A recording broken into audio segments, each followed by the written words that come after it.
Berjumpa lagi dengan saya, Coach Randy, di channel Sentuhan Ajaib.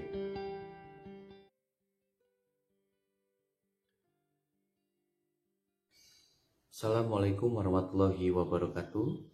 Berjumpa lagi dengan saya, Coach Randy, di channel Sentuhan Ajaib.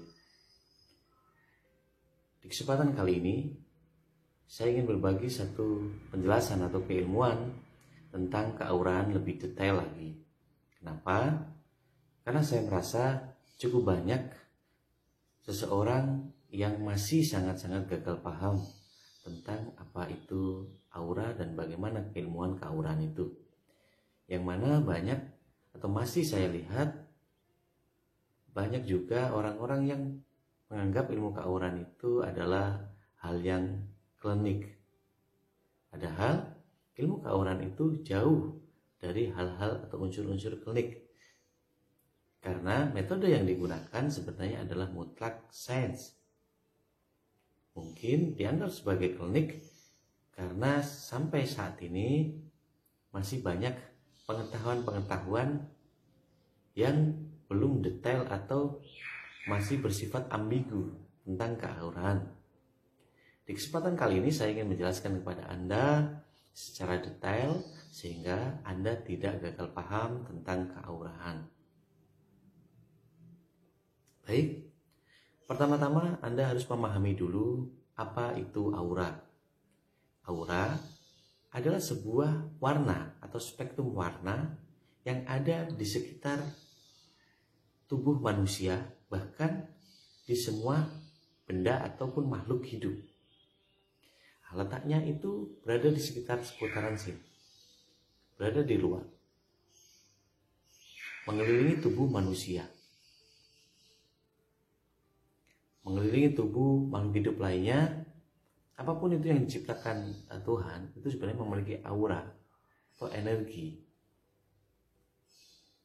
yang berbentuk sebuah warna.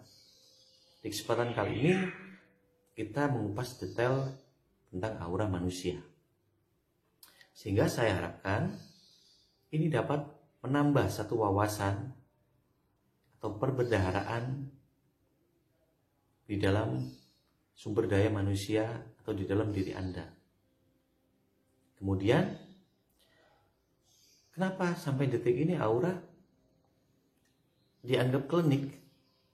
Karena masih banyak seseorang atau tiap-tiap kita memiliki anchoring atau jangkar di dalam alam bawah sadar yang menganggap sesuatu yang tidak kita ketahui atau belum kita pahami itu adalah klinik. Padahal kita diciptakan oleh Tuhan, oleh Sang Pencipta, dengan segala bentuk kesempurnaan dibandingkan dengan ciptaan Tuhan yang lainnya. Pada dasarnya, saya mengatakan kata klinik itu lebih pada sesuatu yang belum kita ketahui. Tetapi ketika kita mengetahui, itu sebenarnya sudah tidak klinik lagi. Yang saya sayangkan, banyak vonis ketidaktahuan atau vonis dari mereka yang tidak tahu, sehingga ini akan menyebabkan penurunan kualitas dari sumber daya manusia. Harusnya kita lebih bisa membuka diri untuk sesuatu yang tidak kita ketahui, kemudian kita pahami, baru kita dapat menjabarkan. Oke, kembali kepada topik bahwa di dalam atau di luar tubuh manusia, di dalam tubuh manusia memiliki sebuah energi. Oleh karenanya kita bisa hidup, bisa bergerak, bisa beraktivitas, dan di luar ini adalah sebuah tanda atau yang saya katakan sebagai aura. Bukan sebuah terawangan. Saya berikan satu contoh konsep yang lebih mudah atau lebih detail untuk Anda dapat memahaminya. Di sekitar tubuh manusia itu terdapat warna. Nah, warna-warna itu memiliki literatur arti. Salah satu contohnya, warna merah itu mewakili dari emosi, asmara. Kemudian warna hijau mewakili kesehatan. Nah, dari sana kita melihat seseorang praktisi atau pakar aura akan melihat tubuh seseorang itu atau melalui media foto, yang biasanya foto itu adalah foto yang lebih terbaru agar terlihat lebih detail auranya. Karena aura biasanya berubah-ubah antara 1 sampai 3 bulan. Tiap manusia akan berubah karena aktivitas kita, siapa yang kita temui, apa yang kita makan, program pemikiran kita, semuanya tentunya akan berubah, akan berbeda-beda. Salah satu contoh, ketika kita melihat seseorang dengan aura di luarnya merah, nah, aura itu membara di luar atau lebih dari batasannya. Maka bisa kita analisis di sini. Ingat, ini analisis bukan terawangan. Analisis bahwa seseorang ini tengah memiliki sebuah masalah yang menyebabkan hatinya dan pikirannya memiliki kelebihan emosional terhadap seseorang. Nah, sehingga kita bisa melakukan nasihat atau pencegahan dengan kita menasihati seseorang itu. Jadi aura ini sebuah analisis, berbeda dengan terawangan. Kalau terawangan itu melihat sesuatu yang belum terjadi. Tetapi perbedaannya dengan aura adalah mendeteksi warna yang ada di sekitar tubuh tiap orang itu, yang terjadi saat itu. Tubuh seseorang itu atau aura itu muncul dari mana? Dari energi pikiran, hati, dan kondisi tubuh seseorang itu saat itu. Bagi mereka yang di tingkat praktisi atau level 1 keauraan, mereka biasanya masih membutuhkan sebuah alat. Dan alat itu sudah ada. Foto aura atau video aura itu sudah ada.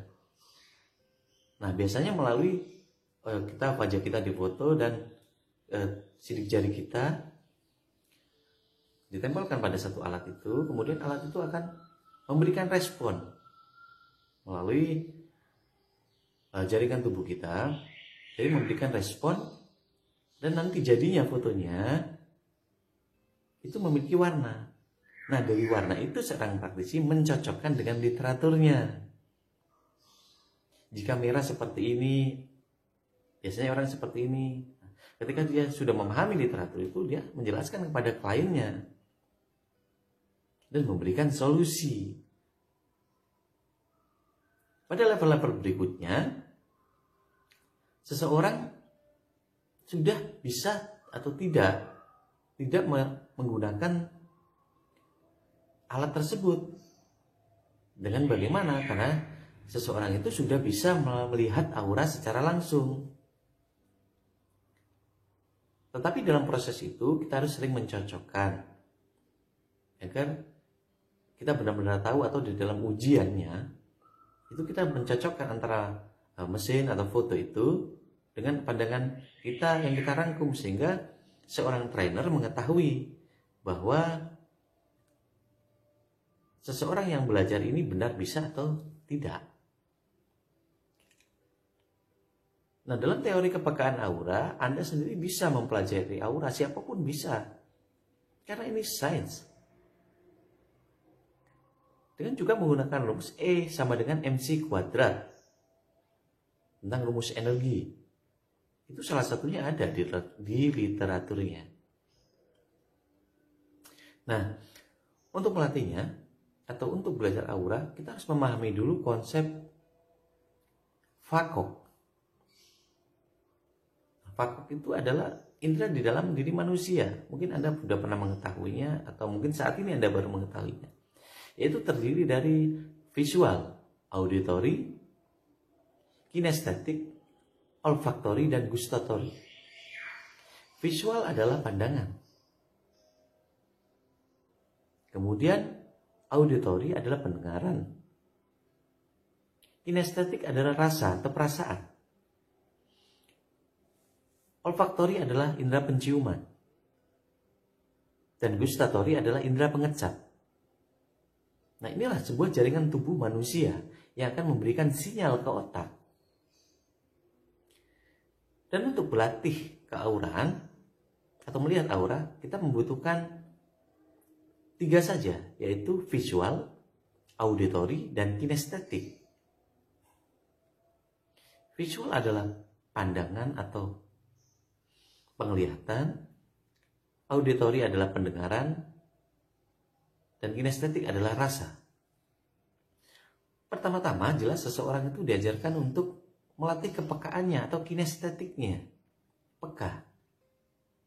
Salah satu contoh melatih kepekaan itu adalah dengan kita diam. Kita bernafas, tapi kita tidak pernah merasakan nafas kita kalau kita tidak mengingat. Kalau kita bernafas, kita tidak merasakan adanya udara di sekitar kita. Tapi kalau kita sejenak diam, kita merasakan ternyata walaupun kecil itu ada sapuan angin. Karena itulah kita bisa bernafas, banyak oksigen. Sementara kalau kita sedang ngobrol seakan-akan kita berada di ruang hampa udara yang tidak merasakan udara. Tapi kita bisa bernafas. Nah, disitulah sebenarnya kita menggunakan kinestetik. Kinestetik itu perasaan, merasakan. Dan perasaan itu luar biasa.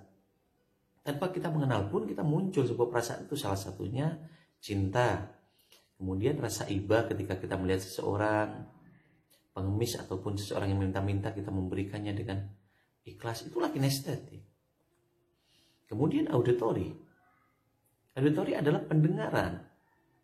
Kita belajar untuk mendengar.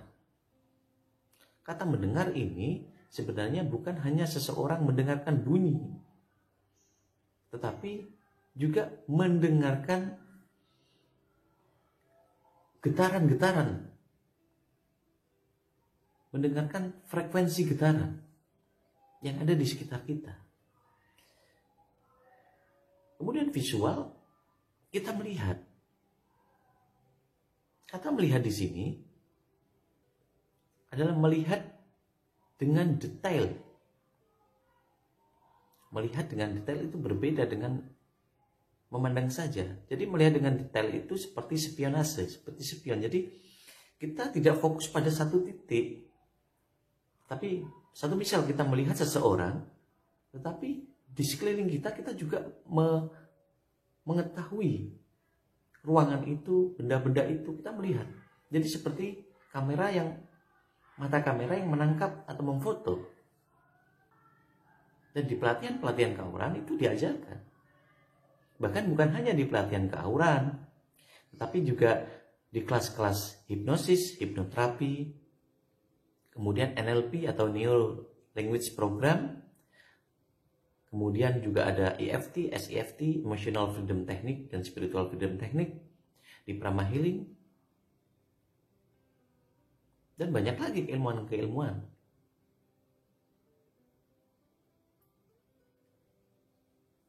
Selain keauraan juga ada yang namanya atau belajar tentang keilmuan gestur. Ada juga body linguistic program. Jadi kita mendeteksi atau mengetahui karakter, masalah, kesehatan, kepribadian seseorang melalui gesturnya. Dan apakah itu berbentuk terawangan? Tidak, itu analisis. Bahkan konsep-konsep ini atau pelatihan-pelatihan ini banyak diikuti oleh aparat-aparat hukum. Guna apa? Melakukan penyidikan terhadap seseorang, tersangka, untuk kita mengetahui dari hembusan nafasnya, dari pola geraknya ketika dilakukan penyidikan. Dan ini juga banyak dikuasai oleh dokter-dokter, apalagi dokter-dokter untuk anak-anak, untuk mengetahui karakter anak, bagaimana mengajarkan anak. Atau di dalam NLP itu bisa dikatakan sebagai NLP parenting. Kalau untuk NLP sendiri luas, ada NLP parenting. ada marketing. Sangat-sangat banyak sekali. Nah, sama dengan keauran. Lalu bagaimana dengan mesin aura dalam artian pendeteksi aura? Anda bisa, mungkin di kota Anda ada, Anda bisa untuk mengetahuinya. Anda coba saja di sana. Tidak ada yang klinik tentang keauran. Ketika ada alat atau foto aura, Anda jangan pernah lupa bahwa ada sebuah alat pendeteksi kebohongan. Apa bedanya? Sebenarnya tidak ada bedanya. Alat pendeteksi kebohongan adalah digunakan biasanya oleh aparat untuk melakukan penyidikan pada tersangka yang sistemnya sebenarnya adalah salah satunya melalui detak jantung. Sehingga ketika dilakukan itu, seseorang ini akan dianalisis dan mendeteksi. Ketika dilakukan penyidikan, aparatur ini mendeteksi dari getaran-getaran itu seseorang ini berbohong atau tidak. Bagaimana tentang keakuratan? Keakuratan itu nanti ada analisis kembali. Dari analisis penyatuan antara ucapan atau linguistik secara verbal dan nonverbal. Di sini nanti ada pencocokan. Nah, kembali kepada topik keauraan. Jadi tidak ada unsur yang klinik. Atau ada yang mengatakan mendahului kehendak Tuhan. Pendahuluan yang dari sisi mana? Anggaplah saya memberikan contoh yang lebih simpel lagi. Seseorang yang datang untuk terapi kepada saya. Terapi untuk penyembuhan penyakit. Awalnya seseorang ini ingin melakukan hipnoterapi. Kenapa? Karena dia merasa seperti orang gila. Paranoid yang berlebihan. Dengan orang-orang di sekitarnya karena takut ada orang yang melakukan kejahatan terhadap dirinya, hingga takut mati, sehingga hidupnya tidak tenang. Kemudian datang. Apa yang saya lakukan? Saya tidak melakukan hipnoterapi. Saya lihat auranya dulu. Ternyata ada energi atau aura yang tepat di perutnya dan kepalanya itu pecah. Warnanya bias sekali, yang warna hijau. Maka saya mengatakan bahwa Anda memiliki sakit PAH akut. Dia mengatakan, iya. Bagaimana Anda bisa tahu? Dikiranya saya menerawang. Padahal tidak. Nah, dari sana saya lakukan terapi totok energi, terapi totok syaraf, untuk mengobati antara perut atau lambung dan kepalanya. Karena yang menyebabkan dia seperti paranoid itu adalah MAH akut itu sendiri. Dan itu bukan terawangan. Itu analisis. Jadi kita melihat di sekitarnya saja. Tidak menerawang, berbeda. Menerawang itu kan sesuatu yang berada di awang-awang. Salah satu contoh lagi. Ada keauran, ada teori gestur. Salah satu contoh.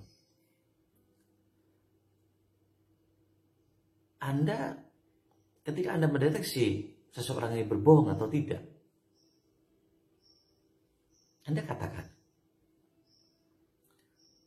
sudah berapa lama Anda bekerja? Kemudian gaji Anda berapa? Lihat bola matanya. Jika seseorang itu ketika Anda tanyakan bola matanya, bola mata kanan, atau dia melirik ke kanan atas, seseorang itu berbohong.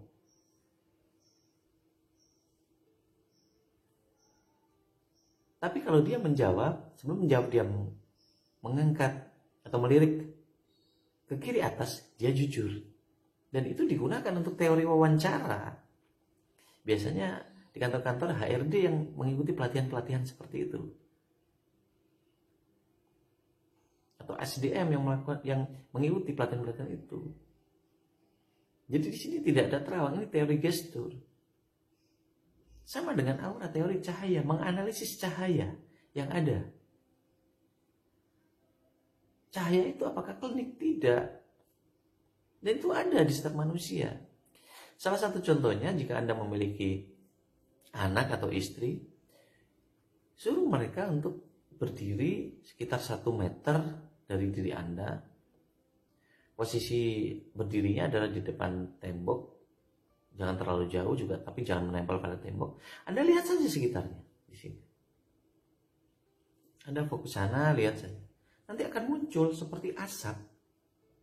Biasanya warna putih untuk awal Anda. Itu sebenarnya Anda melihat.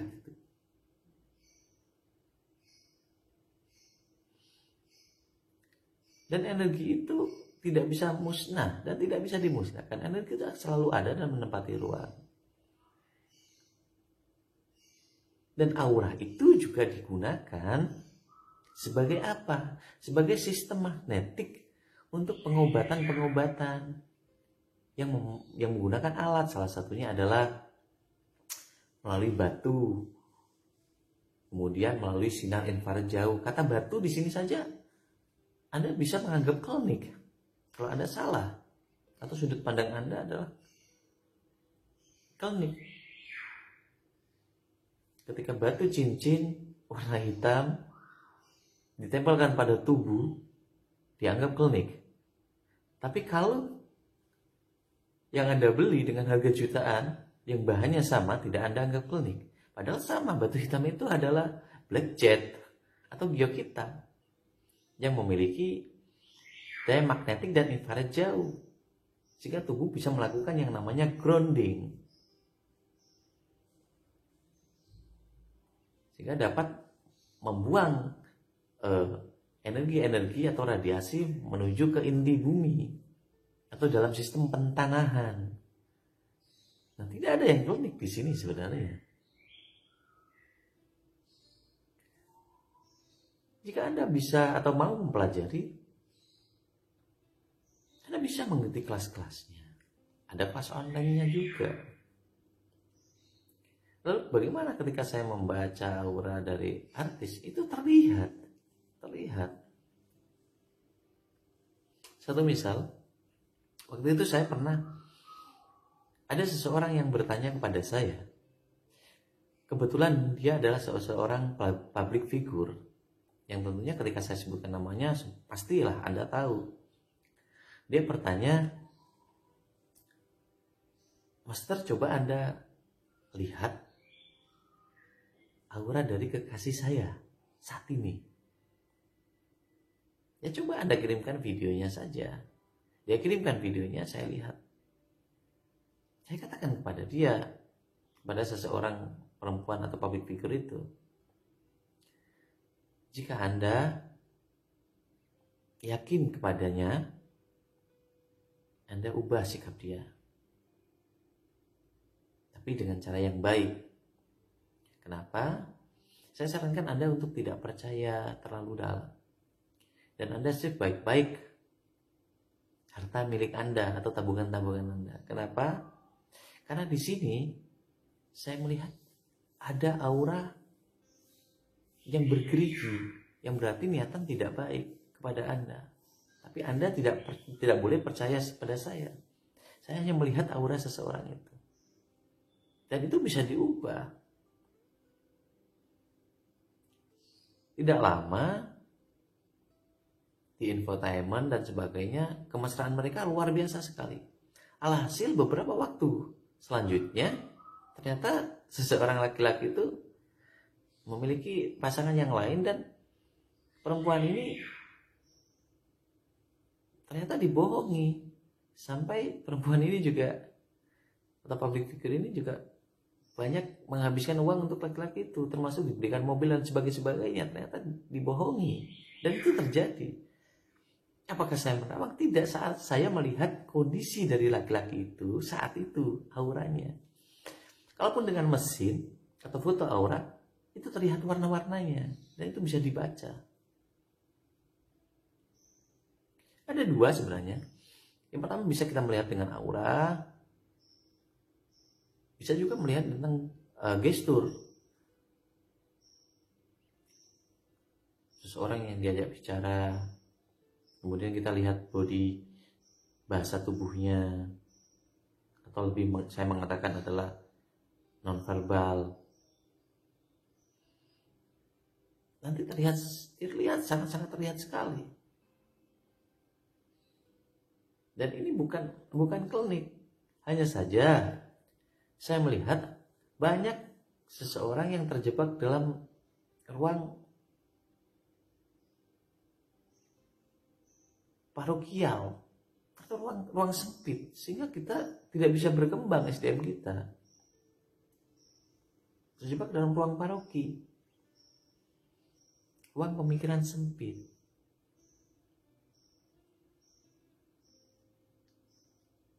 Salah satu contoh,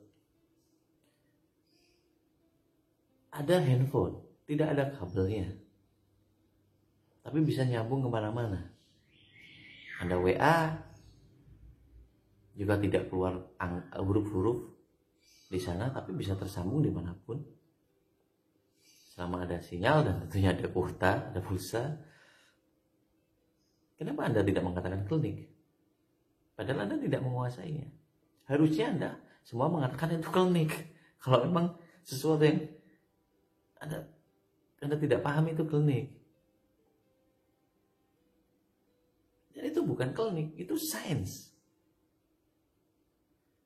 Herfoteknologi itu sains. Sama. Ketika kita tidak mengetahui sesuatu itu, kita akan menjadi klinik. Tapi kalau kita terjebak dalam ruangan itu, ruangan paroki itu, ruangan pemikiran sempit itu, maka sumber daya kita akan sangat-sangat terbatas dan kita menjadi manusia yang tertinggal. Padahal dengan kita menguasai banyak keilmuan, itu bisa menambah satu gerbang cakrawala aksara di dalam diri kita dan perbendaharaan kecerdasan.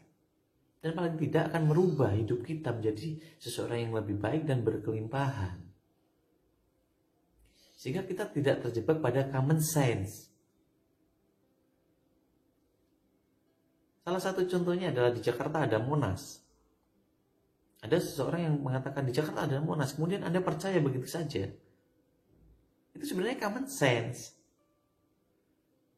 Anda tidak boleh sebenarnya percaya kalau Anda belum ke Jakarta untuk membuktikan. Nah, ketika Anda sudah ke Jakarta, Anda melihat, oh ya benar di Jakarta ada Monas, itu namanya sains. Kemudian Anda analisis kenapa Monas berbentuk seperti ini, tingginya seperti ini, kemudian di atasnya ada emas seperti ini, apa? Nah, itu sudah masuk ke dalam filsafat. Ada filsafat logika, ada filsafat ilahi. Salah satu contoh filsafat ilahi itu adalah ketika mendung, gelap, ada petir, kemudian Anda bepergian menggunakan motor, Anda membawa jas hujan. Dan dalam logika Anda ini akan ada hujan deras. Tapi apa yang terjadi? Ternyata di tengah jalan berubah menjadi sangat panas. Dan mendung tadi terganti oleh awan biru dengan terik matahari. Nah, itulah filsafat ilahi sebenarnya. Anda menganalisis bahwa ini akan terjadi hujan. Perkara hujan atau tidak itu bukan hak Anda, itu hak Tuhan. Tapi paling tidak sebagai manusia adalah kita waspada. Karena kita diberikan akal dan pikiran bukan untuk pasrah, tapi berpikir. Bedakan antara pasrah dengan berserah.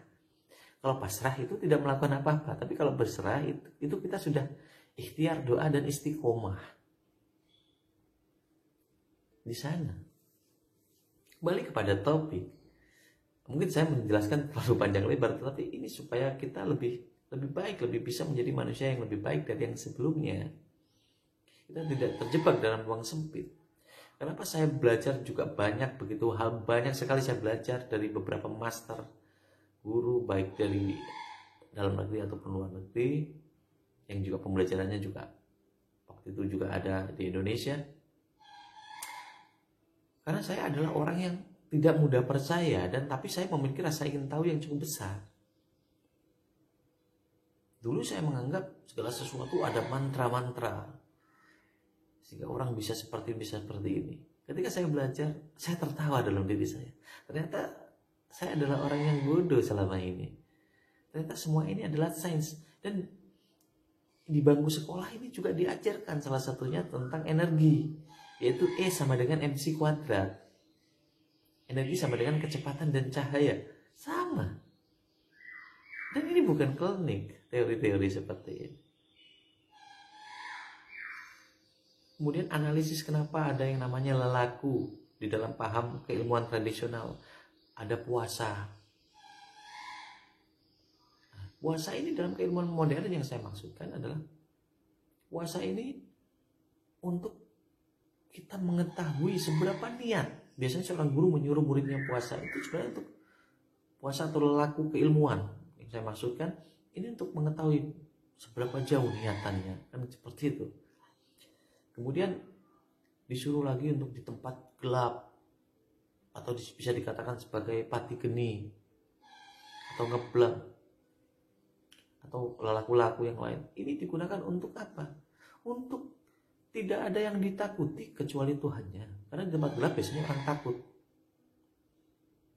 Ini adalah teorinya, teori sainsnya. Dengan jalur pernafasan. Dalam pernafasan saya juga banyak diajarkan, dan nama-nama berbeda, tetapi sebenarnya intinya sama, seperti energi Chi, Rei, Ki, Prana. Kemudian ada juga dalam bela diri yang saya ikuti ada namanya Hwakang, ada Lewikang. Ada juga pernafasan-pernafasan yang sifatnya lebih kepada agamis ada. Dan ini semuanya adalah ilmu pengetahuan. Kenapa kita harus terjebak dalam paroki atau parokial, pemikiran sempit?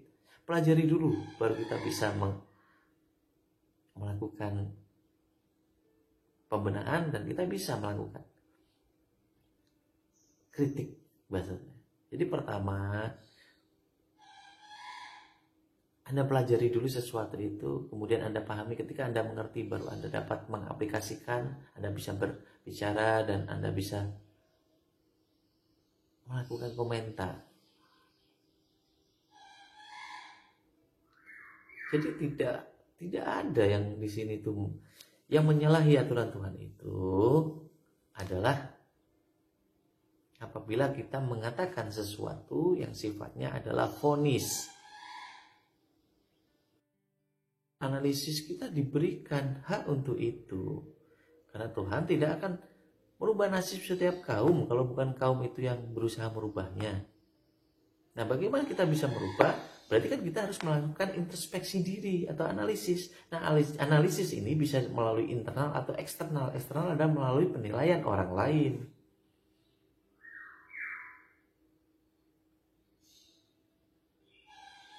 Jadi kita harus memahami. Jadi sama seperti aura dilihat dari sini. Kalau Anda bisa lihat dari sini. Satu misal istri Anda, atau suami Anda, atau anak Anda. Kemudian Anda lihat dia memiliki, misal saat itu Anda melihatnya, tadi sebelum keluar rumah aura merahnya biasa saja. Kemudian ketika setelah pergi dia datang, aura merahnya berputar-putar. Biasanya kalau berputar-putar itu sambil ada senyum-senyuman. Berarti dia habis mendapatkan atau menemui sesuatu yang membuat dia bahagia. Anda bisa tes, ternyata sungguhan. Apakah Anda melakukan terawangan? Tidak, Anda menganalisis.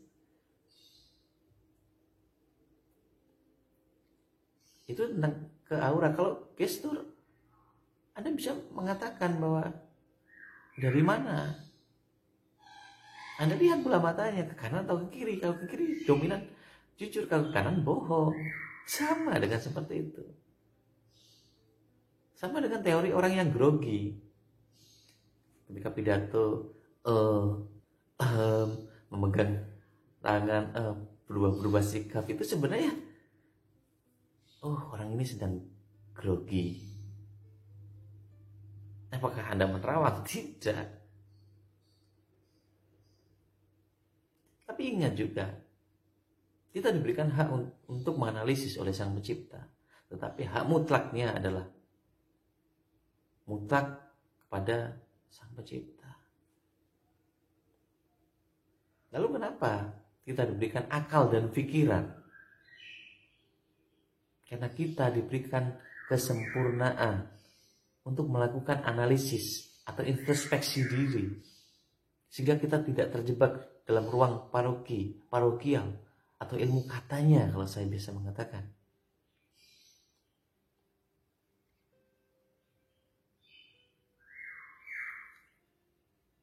Banyak juga contoh seperti ini. Ada seseorang yang tidak mau makan pada acara selamatan atau tahlil orang yang meninggal.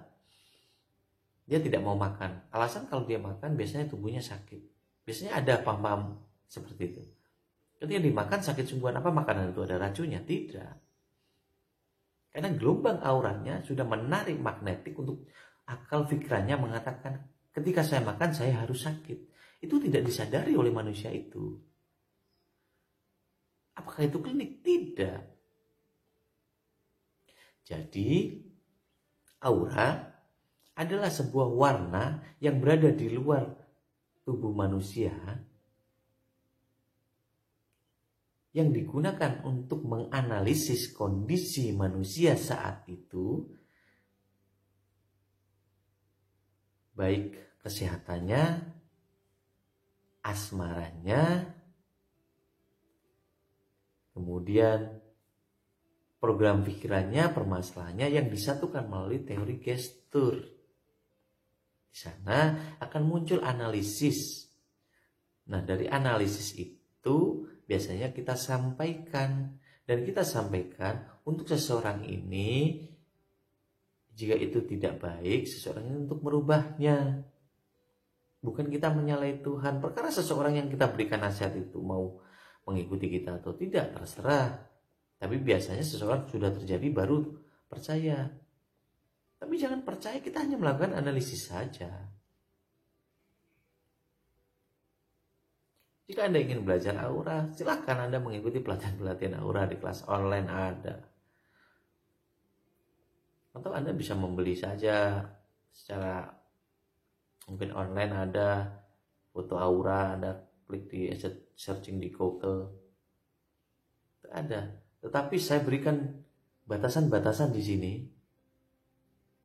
Karena tujuan saya belajar tentang banyak keilmuan adalah untuk kita tidak terjebak pada pemikiran sempit, dan saya harapkan Anda juga mengikuti saya. Hilangkan pemahaman klinik dan tradisional yang sebenarnya,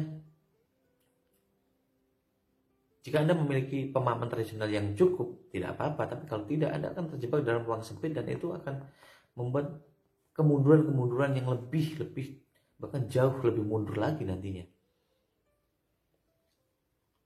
Jadi pelajari dahulu sistematisnya seperti apa. Apapun itu. Banyak kok keilmuan-keilmuan modern yang mungkin belum Anda ketahui. Tentang keilmuan hipnoterapi, NLP seperti saya tadi katakan, EFT, body gesture atau body linguistic programming ada. Kemudian ada teori coaching. Kemudian ada penyembuhan melalui emotional freedom technique, penyembuhan melalui kesadaran ilahi, kesadaran menuju ilahi atau SEFT, spiritual emotional freedom technique, banyak sekali. Dan itu memang tidak diajarkan di bangku sekolah. Dan banyak juga seseorang yang dari kedokteran, psikologis, penyidik, kepolisian juga banyak belajar tentang hal-hal yang demikian. Untuk apa? Untuk mengetahui, untuk melakukan deteksi, analisis. Perkara itu terjadi atau tidak, paling tidak kita menganalisis. Tidak terjebak dalam ruang-ruang yang menjadikan kita tetap tidak maju. Dan ketika SDM kita rendah, kita akan sangat dekat dengan dosa. Kenapa? Karena kita hanya bisanya mengeluh, menghina orang, iri. Itu yang akan terjadi karena kita tidak menjadi manusia yang bagaimana harusnya. Karena kita ini seorang pemimpin diciptakan oleh Sang Pencipta. Minimal kita bisa memimpin diri kita sendiri. Kita menguasai diri kita sendiri. Itu biasanya saya atau di Jawa dikenal dengan sanak papat 5 badan atau sanak papat 5 pancer, atau mungkin dalam agamis ada juga yang namanya alwama amara supya mutmainnah yang harus kita kuasai itu. Untuk sebuah pertanyaan Anda bisa juga ke kolom komentar atau pada live saya. Anda bisa nanti untuk langsung bertanya dan saya jawab untuk lebih detailnya. Saya mohon maaf apabila ada kata-kata saya yang kurang berkenan. Kesempurnaan hanyalah milik Allah. Ayo, mari kita menjadi manusia yang lebih baik dari yang sebelumnya. Minimal kita bisa membahagiakan orang-orang di sekitar kita, anak kita, istri kita, suami, utamanya orang tua. Karena ketika kita memberikan kebahagiaan kepada mereka, maka kita pasti akan diberikan kelimpahan. Dan jangan pernah lupa bahwa nikmat terbaik adalah di mana letaknya? Pada qanaah Anda, pada rasa syukur Anda. Karena tidak adalah satu kenikmatan jika di dalam diri Anda tidak memiliki rasa syukur. Dan mari kita selalu berusaha menjadi orang-orang yang lebih baik dari yang sebelumnya, dengan saling mengingatkan, saling menasihati, dan mensyukuri setiap nikmatnya. Salah satunya adalah kesehatan. Saya Coach Randy. Semoga apa yang saya sampaikan ini bermanfaat untuk Anda semuanya. Semoga kita selalu diberikan jalan terbaik, jalan untuk menuju Sang Pencipta, jalan yang lurus, jalan yang diridhoi. Dan kita menjadi manusia yang senantiasa bisa menjalankan perintahnya dan menjauhi larangannya. Terima kasih, semoga bermanfaat. Semoga semua hidup berbahagia.